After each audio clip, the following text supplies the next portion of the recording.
So I am going to speak on another aspect of lung cancer treatment. We had the previous session on early lung cancer, and in early lung cancer, it has its own problems of achieving a very high cure rates and also preserving the lung function. But in locally advanced lung cancer, it is uh, uh, I think.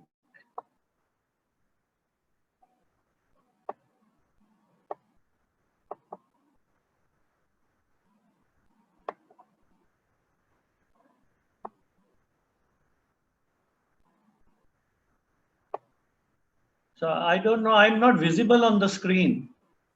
So you are visible and you are audible also. We can see your Okay. presentation. Yeah, we Okay. can see your slide. So in locally advanced lung cancer, the big challenge is a big lung mass which we have to treat, stage 2B or stage 3, and most of the patients will receive a radical dose of radiation and most of the time concurrent chemotherapy. So, radiation, as we know, plays a very important role in both small cell and non-small cell lung cancer. And concurrent chemo radiation is indicated in both in locally advanced stages. And it plays a role in curative treatment. In early stage, we have seen SBRT, but in locally advanced cases, concurrent radiation and chemotherapy is the standard of care. Although neoadjuvant chemo followed by surgery and radiation is also practiced in stage 2 and stage 3, and therefore the challenge always remains how to give a tumoricidal dose which is in the range of around 64 to 66 gray to the primary tumor and yet save a meaningful lung so that the patient should not have lung toxicity after the treatment. So stage 1 we have discussed, and SBRT has achieved good results, and especially in the peripheral small cell lung cancer, you can see healthy lung is protected, and we have very defined beams, very precise beam radiation dose delivery. So the rest of the lung, even in medically inoperable challenge comorbidity patients, we can deliver a tumoricidal dose and yet achieve a high cure rates in the vicinity of 80%. And you can see one of our patients with SBRT showing excellent results at 4 and 9 months with virtual disappearance with very little fibrosis. The lucky one, but some of them have local fibrosis as well. This is the one patient who had local fibrosis even with SBRT, and it is well known that this kind of fibrosis persists for a considerable period of time after SBRT. And then how we grade these radiological changes from a mild fibrosis or a patchy consolidation to a diffuse consolidation. And so these are the things which will be discussed in one of the subsequent talks. But the real challenge comes when we treat locally advanced cancer patient, and it is you can see here there's a big tumor. Red is the gross tumor volume. Then we draw a CTV along with ITV, and then there is a PTV. And you can see the underlying lung. There is a partial collapse here, and then there is air here, and then the other lung. So the real challenge is out of even if we have to spare this lung, we do not know which part of the lung is real healthy from the perfusion and ventilation point of view. And therefore, if we have this lung and we are protecting upper lobe, which was the one which was not that much compromised, and we sacrificed the lower lobe, which was the only part of the lung which had adequate ventilation and perfusion, and we pass our beams from here, that patient will have problems of radiation pneumonitis and breathlessness. So therefore, if we are protecting opposite side of the lung, we also protect same side to some whatever extent possible. But in the opposite side, we have to know whether the upper lobe or middle lobe or lower lobe, which part of the lung is perfusing well, which part of the lung is ventilating well, so that we make all efforts with our beam directions so that we spare the functioning lung more compared to the poorly functioning lung. And I will show you some pictures how we can do that and give better results. Now, same another patient you can see locally advanced lung cancer treated with radical dose of radiation with or without chemotherapy, and you can see you have to save this part of the lung, you have to save the other part of the lung. So which part we should save, because we cannot treat this with the high doses and yet do not give any dose to the normal lung. Normal lung will receive some dose. This is just benefit for the surgeon, and we have to compromise between the tumor dose and dose to the normal lung.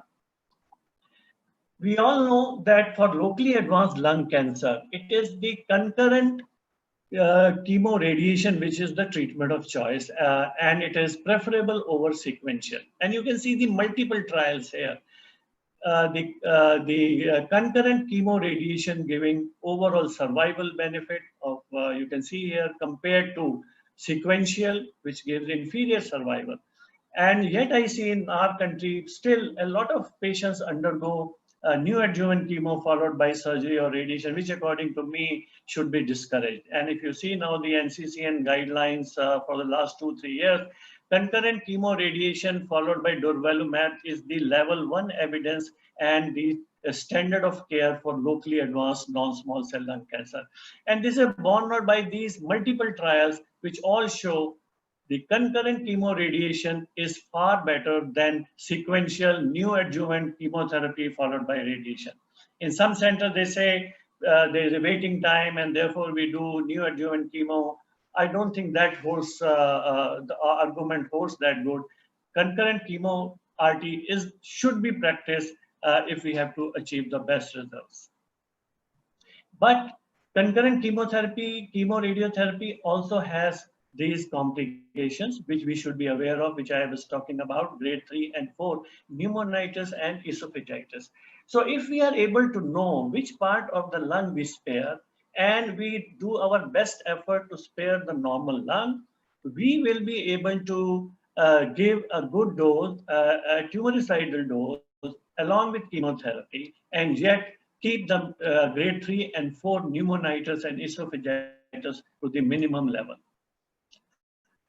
So we say that is concurrent chemotherapy is always superior. Although I have shown the data, it is always superior, but no, in some patients where 2D radiotherapy or suboptimal sequencing, and if we use big volumes in our radiation portal, then the toxicity of concurrent chemo radiation can give counterproductive results. So we have to be very choosy. As we are choosing in surgery, we have to be also choosing selecting patients for concurrent chemo radiation. Now here we have to have an individualized approach to chemo RT for the benefit of surgeon, but radiation oncology understand all that. But for the benefit of the surgeon, if we are unable to achieve volume of the lung receiving less than 20 gray to less than 35%, then we can practice concurrent chemo RT. So if we are able to save the lung adequately, concurrent chemo radiation is very good. It gives good results and with very few complications. However, if our dose to the normal lung is exceeding, here it is exceeding, it's the red box, then we should discourage concurrent chemo radiation. Then maybe we can give 2 cycles of chemo, reduce the lung mass, and then give maybe concurrent chemo radiation after that. So what kind of lung injury we see with radiation? So the significant lung injuries we see in 2 parts. One is ventilation defects, other is perfusion defect. Ventilation means if the air is entering the alveoli adequately in some part or whole of the lung. And the perfusion means the blood supply reaching those areas. So how to find out which part of the lung is well ventilated and well perfused? So radiation-induced lung injury occurs in biphasic manner, as we all know that earlier in first 6 months, we can have an early inflammatory pneumonitis. And if it remains uncontrolled, it can progress to late fibrotic phase, chronic radiation toxicity in the form of fibrosis. However, fatal pneumonitis occurs in less than 2% of the patients treated with curative radiotherapy, but symptomatic radiation pneumonitis can occur in about 20 to 30% of patients, and therefore the need for functional lung imaging.